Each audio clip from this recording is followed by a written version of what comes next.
Hi, and welcome to the Your Life in Books tag, and if I look down, it's because I'm looking at my computer where the questions are. So let's get started. So the first question is, find a book for each of your initials. So my real name is Holly, so I'm doing my real initials, obviously. So for Holly, the H in Holly, obviously, I did High Society by Allie Carter. Oh, it's shiny. And then my middle name is Marie. So I did Mini Shopaholic by Sophie Kinsella. So M for Marie. And then my last name actually starts with an H as well. So my initials are HMH. So I did The Hobbit, or There and Back Again by J.R.R. Tolkien. I figure in most concepts of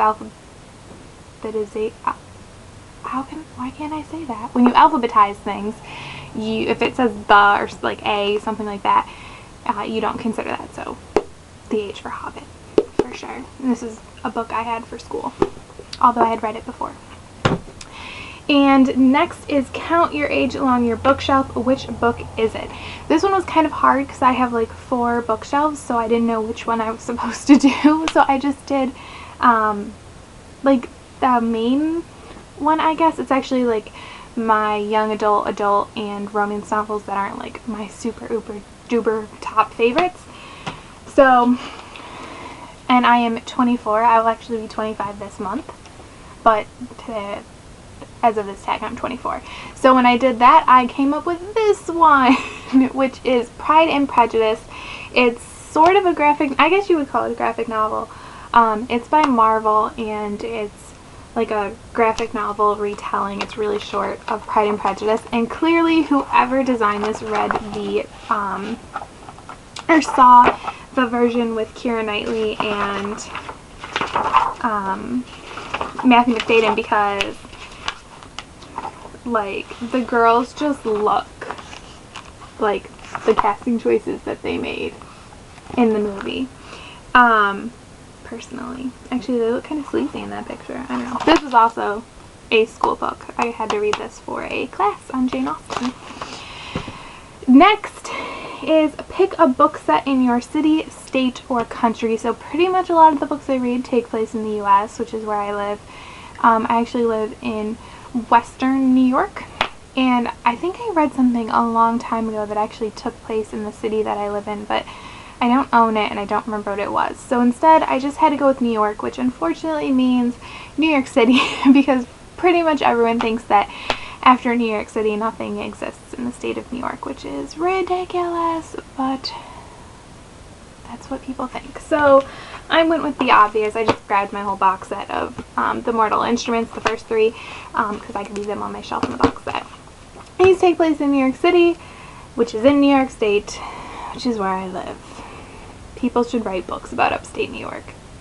I'm just saying, it's a nice place. And then next is pick a book that represents a destination you would love to travel to. So I picked, I've actually never read this book. It's on my TBR shelf. My brother bought it for me for Christmas or my birthday one year. And it is called Ruska. I don't know how to say that. A Novel of Russia. And it is basically a novelization of the history of Russia. It is a honker of a book, and it is pretty fine print. This is Game of Thrones style print. And I have wanted to go to Russia pretty much as long as I can remember. It is my dream to go there and just see everything. So of course, A Novel of Russia in Russia. Next is, let's see, pick a book that's your favorite color. Okay, so my favorite color is blue. I like pretty much any shade of blue, really. So I picked, and I decided to spice it up and throw in a romance novel. So I picked A Duke of Her Own by Eloisa James. I just like this cover because it's a million different shades of just the most beautiful blue. The actual cover, and then also her dress. My camera, I don't think is good enough to pick it up, but her dress is just beautiful, beautiful, beautiful shades of blue, and I like them all. And I prefer these lighter blues to a dark blue. And then, let's see, which book do you have the fondest memories of? So I picked this book. It is called Carolina by Charlotte Steiner. And actually, if you ever look at my Instagram name is Carolina3, I believe. And it comes from this. I spell it differently. I spell it with one E instead of two.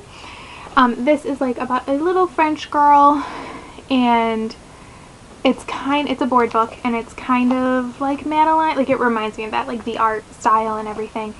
And this book is so beat to heck. Like, it is literally separated. I want to get it rebound really bad. And this was actually my mother's book. She had gotten it as a child. It's her name. She wrote in there when she was little, Patty.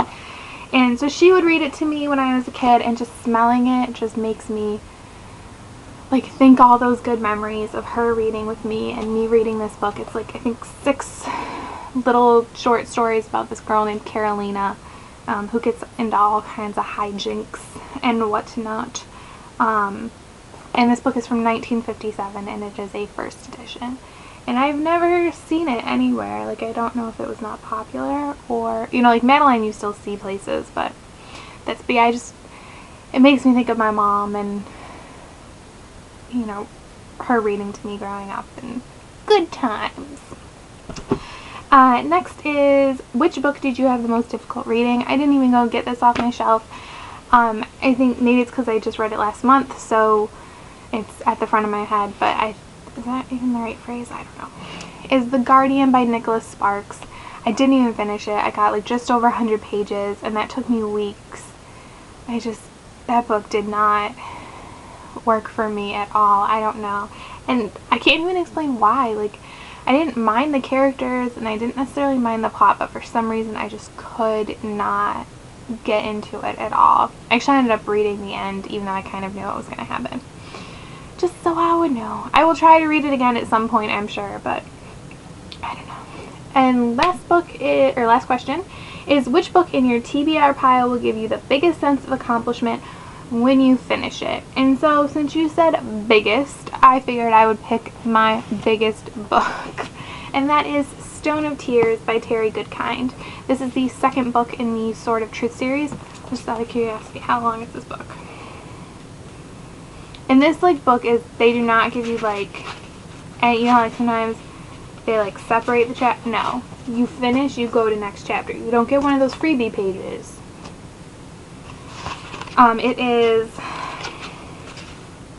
979 pages, and I read the first book, which is called Wizard's First Rule. I read that a while ago, I think in the summer of 2009 or 2010, something like that. And then I bought this soon after, because I did really like Wizard's First Rule. It took me a while to get through. I was actually reading other books at the same time, because it's kind of a dense book.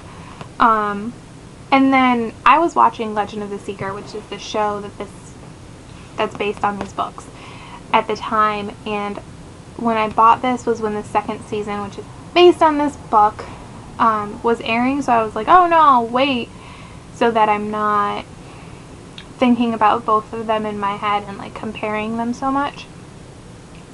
And then I just kept putting it off and putting it off, because it is an intimidating book.